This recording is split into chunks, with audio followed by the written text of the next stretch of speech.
Sankranti season అంటే ఒకటో రెండో పెద్ద చిత్రాలు, మరో రెండు స్మాల్ మూవీస్, కాలీవుడ్ నుంచి అనువాదాలు. ఇది ప్రతి ఏడాది కనిపించే సీన్.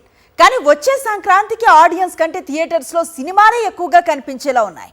ఇండస్ట్రీలో ఉన్న ప్రతి హీరో కూడా ఇప్పుడు పొంగల్ వైపే చూస్తున్నాడు. సంక్రాంతి పండక్కి భారీ వసూళ్లు కురుస్తుండడం, పొంగల్ టైంలో ప్రేక్షకులు థియేటర్స్ వైపు చూస్తుండడంతో తెలుగు సినీ పరిశ్రమ హీరోలందరూ ఇప్పుడు ఇదే పండక్కి రావాలనుకుంటున్నారు. ఇప్పటికే ప్రభాస్ నటిస్తోన్న రాజాసాబ్ జనవరి 9 రిలీజ్ డేట్ లాక్ చేసుకుంది. ఇక చిరంజీవి కొత్త చిత్రం అనిల్ రావిపూడి తెరకెక్కిస్తోన్న మన శంకర వరప్రసాద్ గారు విడుదల కానున్నట్లు చిత్ర యూనిట్ తెలిపింది. మెగాస్టార్ రెబల్ స్టార్ క్లాష్ అంటే చిన్న విషయం కాదు. కానీ వీరితో మరికొంతమంది హీరోలు కూడా క్లాష్ కు దిగుతుండడమే ఇప్పుడు హాట్ టాపిక్ గా మారింది. కిషోర్ తిరుమల డైరెక్ట్ చేస్తోన్న రవితేజ న్యూ మూవీ కూడా పొంగల్ రేస్ కు రెడీ అవుతోంది.